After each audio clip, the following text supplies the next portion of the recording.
Good afternoon all of you. स्वागत है आप सभी का आपके अपने YouTube channel new light with Deepak पे। तो आज की जो क्लास है और आज की क्लास हमारी सिलेबस के बारे में रहेगी कि जो इंग्लिश होती है तो इंग्लिश का सिलेबस क्या होता है और इसके साथ साथ में ही हम कोई से एक पार्टिकुलर टॉपिक पर चर्चा करेंगे। तो पहले देख लेते हैं कि इसका सिलेबस क्या होता है। तो इंग्लिश है और इंग्लिश की जितनी भी ऑब्जेक्टिव टाइप्स एग्जाम होती है उन ऑब्जेक्टिव टाइपों का जो पैटर्न होता है वो बिल्कुल सेम होता है, चाहे वो एसएससी की हो या फिर पटवार की हो। इनमें सब में जितनी भी इंग्लिश पूछी जाती है उनका जो पैटर्न होता है सेम होता है। या तो डिटेक्टिंग एरर पूछी जाती है या फिर सेंटेंस इंप्रूवमेंट पूछा जाता है या फिर वोकैब से क्वेश्चन आते हैं। तो जो हम इंग्लिश को पढ़ेंगे तो इंग्लिश को कैसे पढ़ेंगे और जो इंग्लिश है ये स्टूडेंट के लिए भी आवश्यक है और वैसे के बोलचाल के लिए भी सभी के लिए क्या है जरूरी है। तो इंग्लिश आना सभी के लिए क्या है कंपलसरी हो गया है। यदि हम कहीं बाहर घूमने भी जाते हैं तो वहां भी हमें इंग्लिश की जरूरत पड़ती है। तो देख लेते हैं इंग्लिश और इंग्लिश में इसका जो सिलेबस है वो क्या है। आल हम एक किसी एग्जाम्स की बात नहीं कर रहे हैं, आल एग्जाम्स की बात कर रहे हैं जिसमें भी इंग्लिश पूछी जाती है, पार्टिकुलरली एक पेपर की बात नहीं कर रहे हैं। तो इंग्लिश का जो सिलेबस है और इंग्लिश को हम पार्टिकुलरली 3 पार्टों में विभाजित करके पढ़ेंगे। पहला ग्रामर, वोकैब और कॉम्प्रिहेंशन। अब देख लीजिए जो ग्रामर के टॉपिक है, ग्रामर के कौन कौन से टॉपिक है। तो ग्रामर और ग्रामर में हम क्या क्या पढ़ेंगे। पहली बात तो ये है कि ग्रामर में हम बेसिक कॉन्सेप्ट, बेसिक कॉन्सेप्ट में ये है कि बेसिक कॉन्सेप्ट में आएगा क्या, आपका जो बेसिक है वो किस में आ जाएगा, बेसिक कॉन्सेप्ट में। जो भी बच्चा जिसमें कुछ भी नहीं आता, जैसे तो इसमें हम सब्जेक्ट का पैटर्न क्या होता है, बेसिक कॉन्सेप्ट में सब्जेक्ट का पैटर्न देखेंगे। जैसे कोई भी सेंटेंस हो उसका पैटर्न क्या होता है, तो सेंटेंस का पैटर्न क्या होता है, सब्जेक्ट, वर्ब और ऑब्जेक्ट। ये सभी सेंटेंसों का क्या होता है, पैटर्न होता है और इसी से क्या बनती है। इसी के साथ साथ में हम बेसिक कॉन्सेप्ट में ये देख लेंगे कि हम सब्जेक्ट को कैसे ढूंढें। यदि ये सब्जेक्ट है सेंटेंस में तो सब्जेक्ट को कैसे ढूंढेंगे। यदि वर्ब है इसका पता कैसे लगाएंगे और ऑब्जेक्ट का पता कैसे लगाएंगे। जैसे एक सेंटेंस है,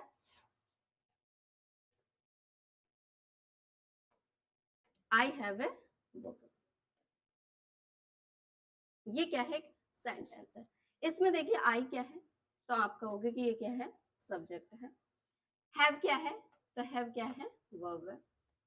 और ए बुक क्या है यहाँ पर, तो ए आर्टिकल है और बुक क्या है यहाँ पर, ऑब्जेक्ट। तो ए बुक क्या हमारा ऑब्जेक्ट है। अब यहाँ पर हम सब्जेक्ट को कैसे ढूंढेंगे और ऑब्जेक्ट को कैसे ढूंढेंगे।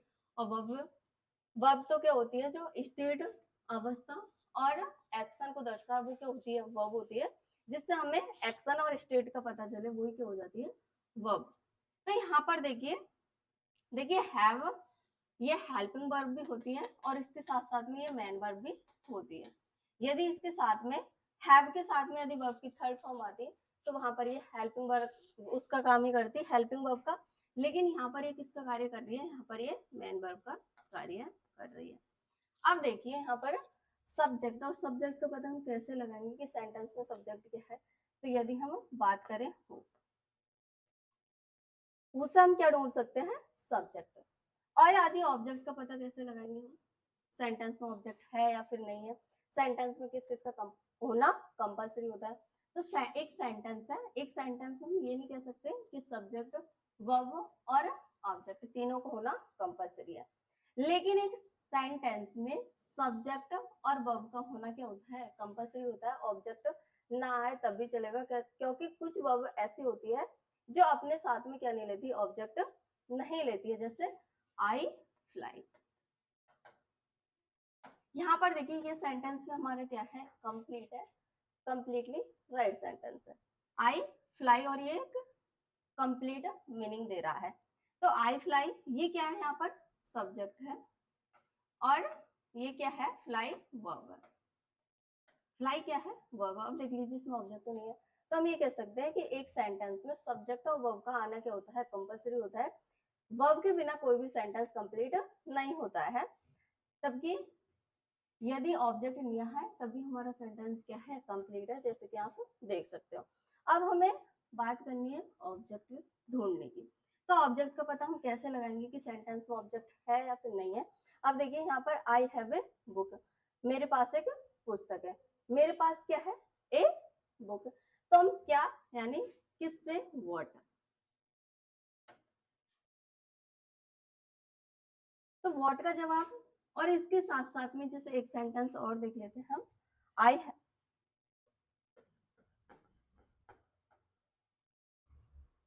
ये गैव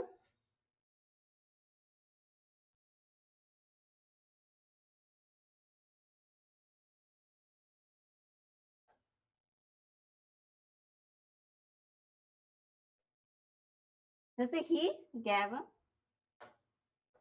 मी ए बुक की बात करें, ही गैव मी ए बुक, जैसे कि आपको दिखाई दे रहा होगा, यदि दिखाई नहीं दे रहा तो मैं इधर लिख देती हूँ।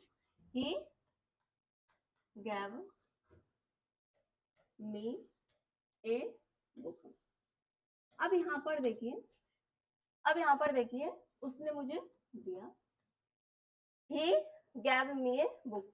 अब क्या दिया और किसको दिया? अब यहाँ पर हम किसका जवाब पूछेंगे? पहली बात तो किसको दिया, तो मुझे दिया। और क्या दिया? ए बुक दिया।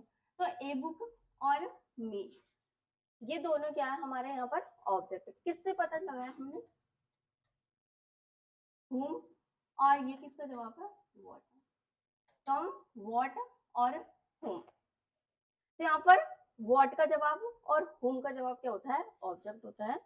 और सब्जेक्ट क्या होता है? तो सब्जेक्ट who का जवाब क्या होता है? सब्जेक्ट होता है। और जो एक्शन को बताए, एक्शन और स्टेट, वो क्या होता है हमारा? वो वर्ब होती है। तो ये तो हमने बेसिक कॉन्सेप्ट में देखेंगे। अभी हम कुछ नहीं देख रहे, सिर्फ हमने बेसिक कॉन्सेप्ट यानी जो सेंटेंस है उसका पैटर्न क्या होता है इतना सा देखा है।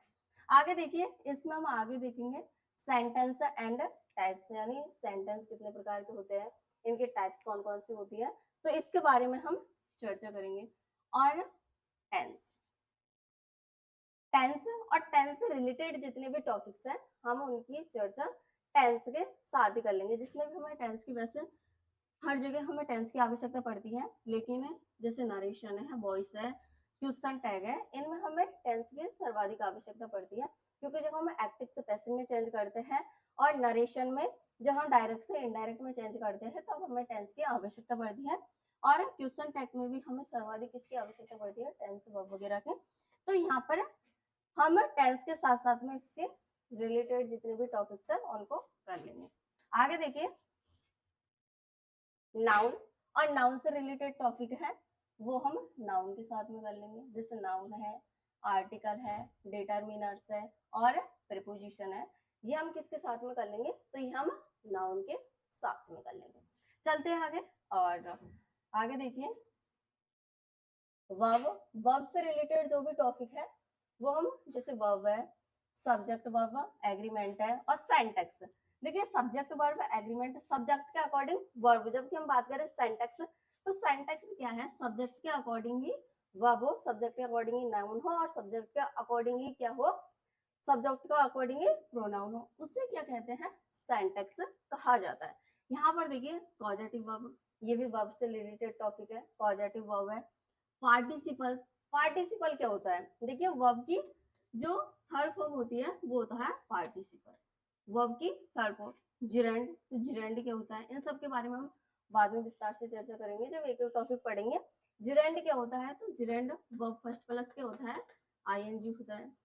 इन्फिनेटिव क्या होता है? तो आप कहोगे कि टू प्लस वर्ब की फर्स्ट फॉर्म, ये क्या होता है? इन्फिनेटिव होता है। तो ये किससे रिलेटेड है? ये वर्ब से रिलेटेड है। तो हम जब वर्ब पढ़ेंगे तो वर्ब के साथ साथ में इनके सारे टॉपिक एक साथ में कर लेंगे जितने भी वर्ब से रिलेटेड है। इसके बाद में देखिए प्रोनाउन, एडजेक्टिव, एडवर्ब, कंजक्शन और मॉडल्स, ये हमारे किसके टॉपिक है? ये ग्रामर के टॉपिक है। तो ये हम ग्रामर में करेंगे। और ये देखिए, ये है पार्ट ऑफ स्पीच, ये इनको एक साथ में लिख दिया गया है। बाकी ये ग्रामर के टॉपिक है उनमें आ गए, लेकिन ये एट कितने हैं? एट पार्ट ऑफ स्पीच है। अब एट पार्ट ऑफ स्पीच ये भी आपको पता होना चाहिए कि पार्ट ऑफ स्पीच कितने होते हैं, कौन कौन से पार्ट ऑफ स्पीच है। तो देखिए नाउन क्या है? पार्ट ऑफ स्पीच है। Noun, pronoun, verb, adjective, conjunction, preposition, adverb और इंटरजेक्शन। ये क्या है, एट पार्ट ऑफ स्पीच है और इनकी भी हम चर्चा करेंगे। तो ये हुआ पार्ट ऑफ स्पीच। जबकि हम जो ग्रामर को पढ़ेंगे वो तीन पार्ट, ग्रामर, वोकैब और क्या है, कॉम्प्रिहेंशन। वोकैब में हम क्या क्या करेंगे, तो वोकैब में देखिए जो हमारे वोकैब के टॉपिक रहेंगे वो रहेंगे synonym, antonyms, one word, substitution, idiom and phrases, spellings और फ्रेजल वर्ब। ये हम किस में पढ़ेंगे, तो ये हमारे वोकैब के टॉपिक रहेंगे। तो वोकैब हम ग्रामर के साथ साथ में ही क्लियर करेंगे। जैसे ही हम ग्रामर पढ़ेंगे तो ग्रामर के साथ में ही, जैसे 1 घंटे का टाइम मिलेगा तो 1 घंटे में से हम 45 मिनट ग्रामर करेंगे और उसके बाद में जो 15 मिनट का टाइम रहेगा उसमें हम वोकैब करेंगे। क्योंकि वोकैब का भी इतना वेटेज होता है हर एग्जाम में जितना ग्रामर का होता है, वोकैब भी। इसके साथ साथ में कॉम्प्रिहेंशन, और कॉम्प्रिहेंशन में क्या क्या आते हैं, देखिए पैसेज, क्लोजिंग टेस्ट और पीक्यूआरएस। पीक्यूआरएस यानी सेंटेंस अरेंजमेंट। तो देखिए पैसेज में क्या होगा, आपको एक पैसेज दे देगा और उसके साथ साथ में आपको क्वेश्चन दे दिए जाएंगे, तो उन क्वेश्चनों को आपको पैसेज से सॉल्व करना होता है। और क्लोजिंग टेस्ट में आपको क्या दे दिए जाते हैं, रिक्त स्थान दे दिए जाते हैं और नीचे आपको ऑप्शन दे दिए जाते हैं और उनमें से आपको एक मीनिंगफुल वर्ड जमाना होता है। पीक्यूआरएस यानी सेंटेंस अरेंजमेंट, और सेंटेंस अरेंजमेंट में क्या होता है, आपको करेक्ट ऑर्डर में जमाना होता है। 4 ऑप्शन आपको दे दिए जाते हैं तो उनको आपको करेक्ट ऑर्डर में जमाना होता है। ये आपका क्या हुआ, सिलेबस हुआ, जिसे हम 3 पार्टों में डिवाइड करके पढ़ेंगे। किस किस में, ग्रामर, वोकैब और कॉम्प्रिहेंशन। तो ये तो हुआ हमारा सिलेबस। अब हम थोड़ी सी पार्टिकुलर टॉपिक पर चर्चा कर लेते हैं। तो पहले तो देखिए जो हमारा सेंटेंस होता है उसका पैटर्न क्या होता है, ये तो हमने देख लिया है कि सब्जेक्ट, वर्ब और ऑब्जेक्ट। अब हम सब्जेक्ट का पता कैसे लगाएंगे, तो सब्जेक्ट हमने किससे ढूंढ लिया, हु से। वर्ब क्या होती है, जो एक्शन और किसको बताए, स्टेट को, यानी कार्य और अवस्था। कार्य और अवस्था को दर्शा वो क्या होती है, वर्ब होती है। ऑब्जेक्ट हम किससे ढूंढेंगे, तो ऑब्जेक्ट की भी हमने चर्चा की थी, तो किससे ढूंढेंगे, व्हाट और होम का जो जवाब होता है, व्हाट और होम। ये क्या होता है, तो व्हाट और होम का जो जवाब होता है वो ऑब्जेक्ट होता है। तो सब्जेक्ट, वर्ब और ऑब्जेक्ट, इससे क्या चलती है, पूरी इंग्लिश इसी से चलती है। कोई भी सेंटेंस है उसका पैटर्न यही होता है, सब्जेक्ट, वर्ब और ऑब्जेक्ट। अब हम एक टॉपिक पे थोड़ी सी चर्चा कर लेते हैं कि हम पढ़ेंगे कैसे। तो जैसे देख लीजिए, हम नाउन टॉपिक ले लेते हैं। नाउन, अब सभी को पता होगा कि नाउन मीन्स क्या होता है, तो नाउन संज्ञा। नाउन मीन्स क्या होता है, संज्ञा। नाउन की डेफिनेशन क्या होती है, डेफिनेशन कोई नहीं पूछेगा आपसे कॉम्पिटिटिव एग्जामों में, लेकिन आपको पता होनी चाहिए। नाउन की डेफिनेशन क्या होती है, इसके काइंड्स क्या, काइंड्स कौन कौन से होते हैं, इसका यूज आपको तो सर्वाधिक जो याद रखना है वो क्या रखना है, इसका यूज कहाँ पर किया जाता है, क्योंकि कॉम्पिटेटिव एग्जामों में यूज ही पूछे जाते हैं। तो नाउन यदि आपसे पूछा जाए, इंग्लिश में नहीं बता पाओगे तो आप सभी हिंदी में तो बता पाओगे कि नाउन क्या होती है। तो आप कहोगे कि जो भी सभी चीजें हमारे सामने जो भी दिखाई दे रही है वो सब क्या है, नाउन। जैसे ये मार्कर आपको दिखाई दे रहा होगा, ये भी क्या है, नाउन है। जैसे आपको व्हाइट बोर्ड दिखाई दे रहा है तो ये भी क्या है, एक नाउन है। तो ये सब क्या है, हमारे चारों तरफ जो भी दिखाई दे रहा है वो क्या है, नाउन। आप भी क्या हो, नाउन, मैं भी क्या हूँ, नाउन। तो देखिए नाउन, नाउन मीन्स क्या होती है, संज्ञा। और नेम को ही हम क्या कहते हैं, नाउन। हम ये कह सकते हैं कि नेमिंग वर्ड को क्या कहा जाता है, नाउन कहा जाता है। जैसे नेम है, अब किसी भी व्यक्ति का नाम हो सकता है, वो किसी भी वस्तु का नाम हो सकता है, थिंग्स का नाम हो सकता है, या फिर किसी भी पैलेस का नाम हो सकता है, या फिर किसी व्यक्ति की आइडिया और क्वालिटी का नाम भी हो सकता है। जैसे देखिए किसी व्यक्ति का नाम लिया हमने, जैसे राम। राम, तो राम क्या है, नेम ऑफ ए पर्सन है, नेम ऑफ ए पर्सन। जैसे किसी, ये तो नेम ऑफ ए पर्सन है, किसी स्थान का नाम लिया, पैलेस का नाम, जैसे जयपुर। जैसे जयपुर है तो जयपुर क्या है, नेम ऑफ ए पैलेस है।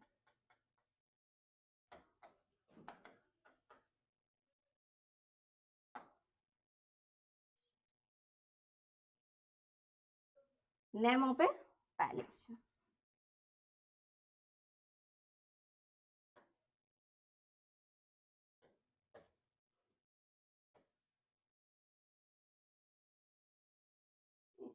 समझे, name of A palace.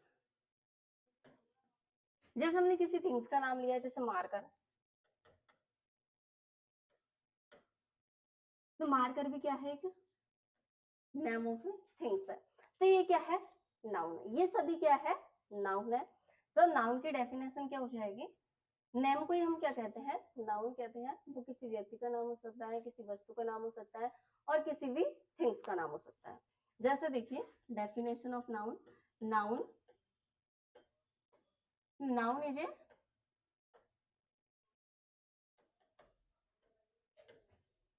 Noun is a name of a person, palace,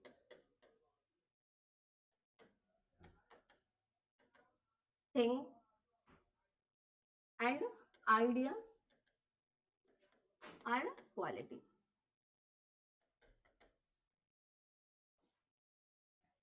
अब देखिए हमने जैसे राम, एग्जाम्पल के रूप में राम, तो राम क्या है, नेम ऑफ ए पर्सन है। जयपुर, जयपुर क्या है, नेम ऑफ ए पैलेस है। यदि हम बात करें टेबल, तो टेबल क्या है, नेम ऑफ ए थिंग्स है। लेकिन हम बात करते हैं हॉनेस्टी, हॉनेस्टी, तो हॉनेस्टी क्या है, तो हॉनेस्टी क्या है, किसी व्यक्ति की आइडिया और क्वालिटी हो सकती है, और इसके क्या होते हैं, फैक्ट फिक्स नहीं होते हैं, फैक्ट फिक्स नहीं होते हैं, क्योंकि ये किसी की नजर में हो सकता है और किसी की नजर में नहीं हो सकता। ये हमने देखिए इनके नाम लिए हैं, राम का नाम लिया या महेश, रमेश, कोई सा भी नाम लिया, तो हमें पता चल गया कि ये क्या है, नाउन है, नेम ऑफ ए पर्सन है। किसी भी स्थान का नाम लिया, जैसे गंगापुर सिटी है, जयपुर है, दिल्ली है, तो वो क्या हो गया, नेम ऑफ ए पैलेस हो गया। किसी भी थिंग्स का नाम लिया, जैसे टेबल है, कुर्सी है, कोई सी भी थिंग्स, मार्कर है, वर्ड है, तो वो क्या हो गया, नेम ऑफ ए थिंग्स हो गया। हमें बेसिकली रूप से पता लग गया। लेकिन ऐसा सा ऑनेस्टी है, नॉलेज है, एजुकेशन है, जो कि हमें कहीं पर भी दिखाई नहीं देती है। तो ये क्या है, ये क्या है, किसी व्यक्ति की आइडिया भी हो सकती है और क्वालिटी भी हो सकती है। हॉनेस्टी, ईमानदारी किसी व्यक्ति की क्वालिटी भी हो सकती है और किसी व्यक्ति का आइडिया भी हो सकते हैं। जैसे मान लो ये मार्कर है या फिर आपका कोई पेन है, और उस पेन को कोई गलती से चुरा लेता है और वो वापस आपको दे देता है, आपको पता लगने से पहले ही आपको पता लग चुका हो, लेकिन वो दे देता है, तो आपकी नजर में वो क्या रहेगा, ईमानदार रहेगा। लेकिन यदि वो आपको पेन नहीं देता है, तो वो आपकी नजर में क्या हो जाता है, बेईमान हो जाता था। तो उस आपका आइडिया उसके प्रति क्या है कि ये कितना ऑनेस्ट है। जैसे हम इससे भी समझ सकते हैं, मान लो कोई भी व्यक्ति है, हमसे बड़ा हो, सीनियर हो या फिर जूनियर हो, कोई सीनियर व्यक्ति है, उसने हमसे कोई भी क्वेश्चन पूछा और हमने उससे फटाक से जवाब दे दिया, तो वो क्या कहेगा, वाह कितना इंटेलिजेंट लड़का है या लड़की है, तो उसकी नजर में हम क्या हो गए, इंटेलिजेंट हो गए। लेकिन कोई भी हमारा सीनियर है और उसने हमसे क्वेश्चन किया और हम उसका जवाब नहीं दे पाया, तो हमसे क्या कहेगा, वाह कितना डफर लड़का है, एक क्वेश्चन का आंसर नहीं लगा इस पे, तो वो क्या हो जाएंगे, उसकी नजर में हम डफर हो जाएंगे।